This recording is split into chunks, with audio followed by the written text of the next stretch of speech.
Hello दोस्तों, स्वागत है आप सभी लोगों का। आज के इस वीडियो में हम चर्चा करने वाले हैं कोलिजन के ऊपर, जो कि वर्क एनर्जी एंड पावर का आखिरी टॉपिक है।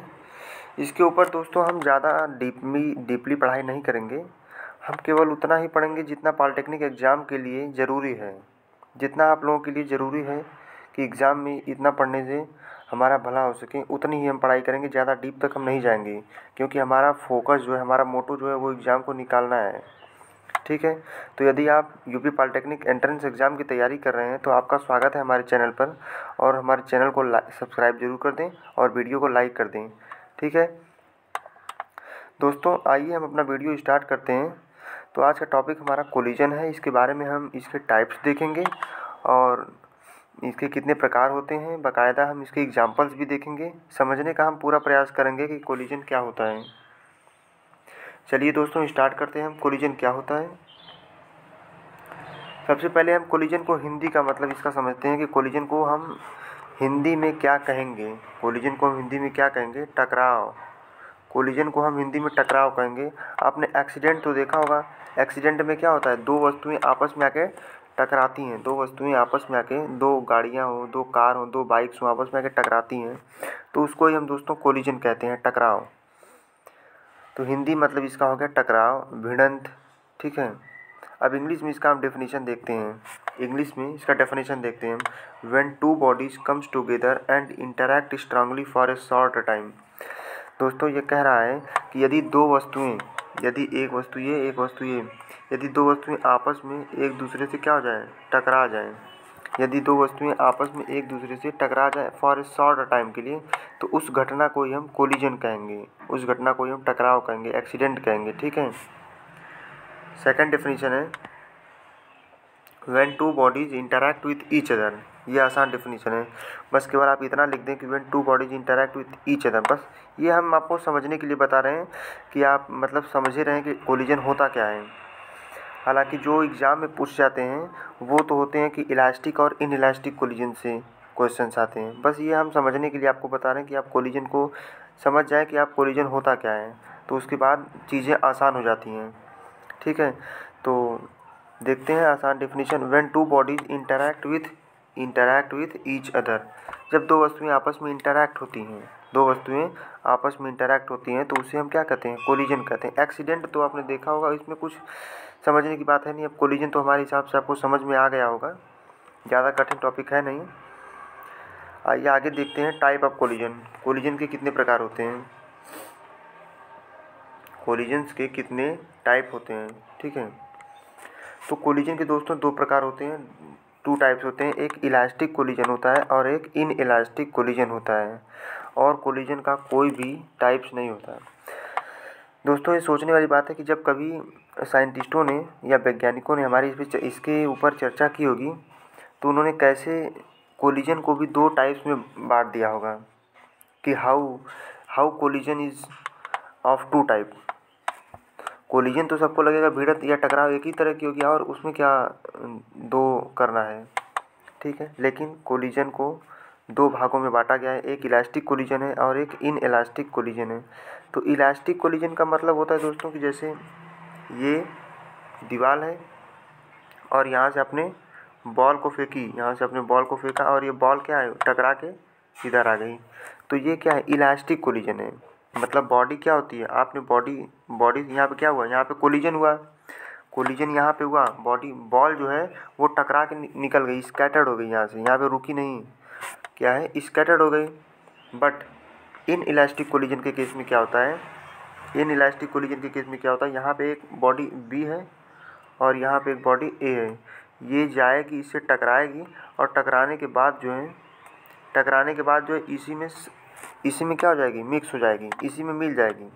टकराने के बाद, टकराने से पहले दो ऑब्जेक्ट्स होंगे, लेकिन टकराने के बाद जो है दोनों मिल के एक हो जाएंगे। यही इन इलास्टिक और इलास्टिक में अंतर होता है दोस्तों। इलास्टिक में क्या होता है कि टकराने के बाद दो ही ऑब्जेक्ट्स होते हैं, लेकिन इन इलास्टिक में टकराने के बाद जो होता है वो एक हो जाते हैं। पहले तो दो होते हैं, उस पर जैसे ही कोलिजन होगा उसके बाद ऑब्जेक्ट्स एक हो जाएगा। ये आपको समझने का सबसे अच्छा तरीका है कि इन इलास्टिक को समझा जाए कि मतलब पहचानने के लिए आप कैसे पहचान सकते हैं कि इलास्टिक कोलिजन है या इन इलास्टिक। जब दोनों मिल के एक हो जाएंगे तो इन इलास्टिक, जब अलग अलग रहेंगे तो इलास्टिक। तो आइए हम दोस्तों डेफिनेशन देखते हैं इसका क्या होता है। डेफिनेशन समझने का प्रयास करते हैं इसका, इलास्टिक कोलिजन का, जो हमारे पॉलिटेक्निक एग्जाम के लिए ज़रूरी है। Collision is said to be elastic collision if the sum of the kinetic energy of the particle is the same as the sum of the kinetic energy of the particle before the collision। ठीक है, अभी मैंने आपसे बताया कि एक particle यहाँ पे है और एक पार्टिकल यहाँ पे है। ये पार्टिकल ए है, ये पार्टिकल बी है। ठीक है, अब ये दोनों क्या है, ये इधर से जा रहा है, ये इधर आ रहा है। ठीक है, ये दोनों क्या हो, टकरा गए। इसकी वेलोसिटी क्या थी, इसकी वेलोसिटी u1 है और इसकी वेलोसिटी u2 है। ठीक, इसकी वेलोसिटी u1 है, इसकी वेलोसिटी u2 है। अब दोनों क्या है, यहाँ पे दोनों टकराएं। अब टकराने के बाद एक पार्टिकल इधर चला गया ए वाला, और बी वाला पार्टिकल नीचे आ गया टकराने के बाद। ठीक है, बी वाला पार्टिकल नीचे आ गया। अब इन दोनों की वेलोसिटी क्या है, v1 है और इसकी v2 है। दोस्तों टकराने के बाद इनमें वेलोसिटी क्या होगा, वेलोसिटी चेंज होगी। वेलोसिटी मीन्स वेग, वेग में क्या परिवर्तन आएगा, वेग कांस्टेंट नहीं रहेगी। दोस्तों आप अपने कॉमन सेंस से एक बार सोचिए कि कोई भी वस्तु यदि टकराएगी तो क्या उसकी वेग या वेलोसिटी सेम होगी, सेम कभी नहीं होगी, वो हमेशा परिवर्तन में आ जाएगी। दोनों की वेलोसिटी क्या परिवर्तन में आ जाएगी। ठीक है, बट यहाँ पे कहा गया है कि sum of kinetic energy before the collision is equal to sum of kinetic energy after the collision. ठीक है, इसका मतलब कि पहले कोलिजन से पहले दो पार्टिकल थे, कोलिजन से पहले दो पार्टिकल थे, उनकी काइनेटिक एनर्जी क्या थी, उनकी काइनेटिक एनर्जी क्या थी, half m1 u1 square plus half m2 u2 square था दोस्तों। ठीक है, अब जब वो कोलिजन हो गया, जब कोलाइड हो गए, तो कोलाइड होने के बाद उनकी काइनेटिक एनर्जी क्या हो गई, उनकी काइनेटिक एनर्जी जो है half m1 v1 square plus half m2 v2 square, ये हो गया। ठीक है, मतलब काइनेटिक एनर्जी इनकी कांस्टेंट है। मतलब दो पार्टिकल्स का काइनेटिक एनर्जी पहले कोलिजन से पहले जोड़ लीजिए और दोनों का कोलिजन के बाद काइनेटिक एनर्जी जोड़ लीजिए, दोनों क्या हमेशा बराबर आएंगे। इलास्टिक कोलिजन का यही डिफिनीशन है और सबसे आसान डिफिनीशन दोस्तों है। दोनों कोलिजन से पहले उनकी काइनेटिक एनर्जी जोड़ लीजिए, कोलिजन के बाद उनकी काइनेटिक एनर्जी को जोड़ लीजिए, दोनों हमेशा हमेशा बराबर आएंगे इलास्टिक केस में। और यही इन इलास्टिक केस में उल्टा होता है, इन इलास्टिक केस में ये बराबर नहीं होते हैं बस। ठीक है, लेकिन ये इलास्टिक कोलिजन का है, इसमें बराबर होते हैं।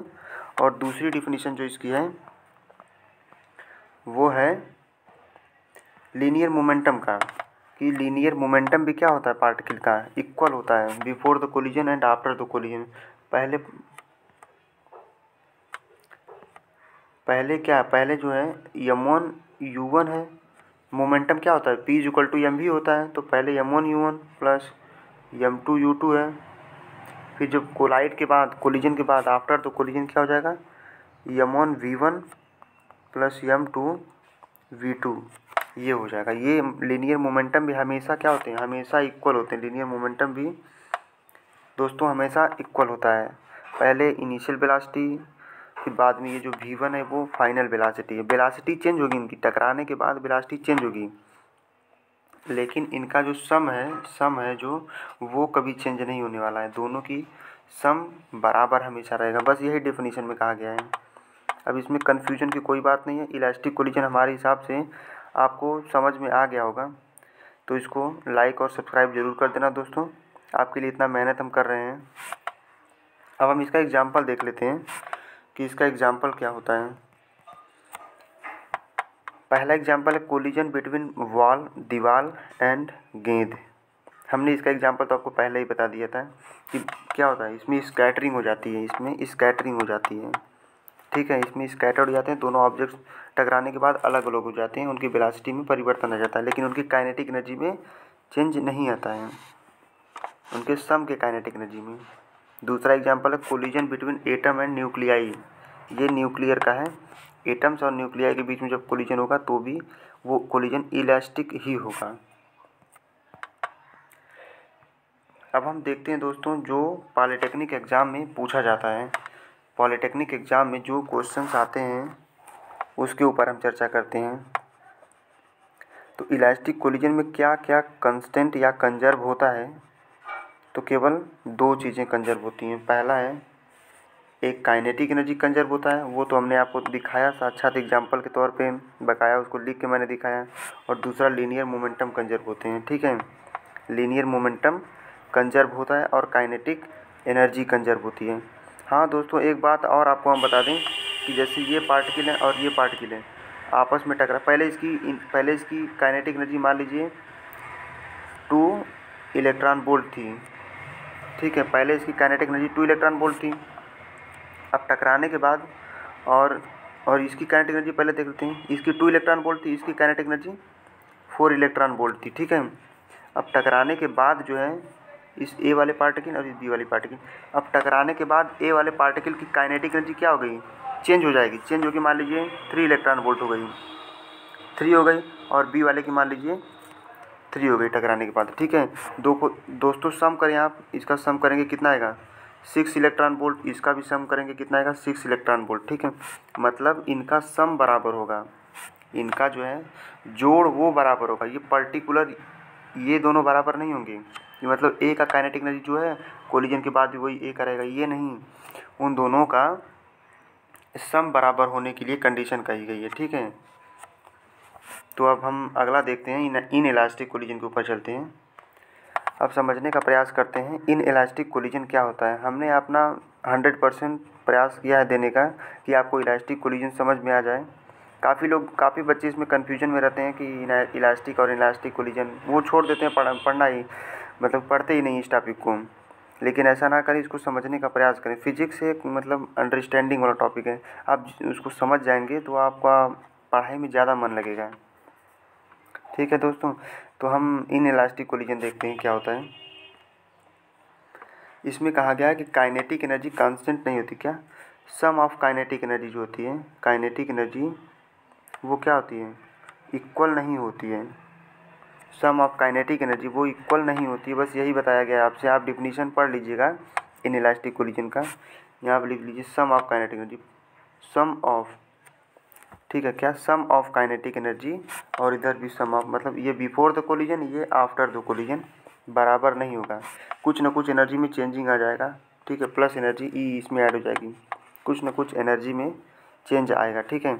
इसका एग्जांपल भी मैंने स्टार्टिंग में बताया था कि जैसे ये high speed bullet embedded in A log, मतलब एक बुलेट है जिसको हमने एक लकड़ी है, एक यहाँ पे लकड़ी है, लॉग है, और यहाँ पे हम एक बुलेट है, बंदूक है, उसको हम मारते हैं बुलेट इस लकड़ी में। तो बुलेट क्या करेगी, बुलेट जाएगी और यहाँ बीच तक जाते जाते रुक जाएगी और इसी में समाहित हो जाएगी, एक तरह से समझिए इसी में फंस जाएगी। तो ये देखो, टकराने से पहले एक बुलेट थी और एक ऑब्जेक्ट था लकड़ी, दो ऑब्जेक्ट्स थे। लेकिन टकराने के बाद दोस्तों क्या हुआ, दोनों एक हो गए, दोनों मिल के एक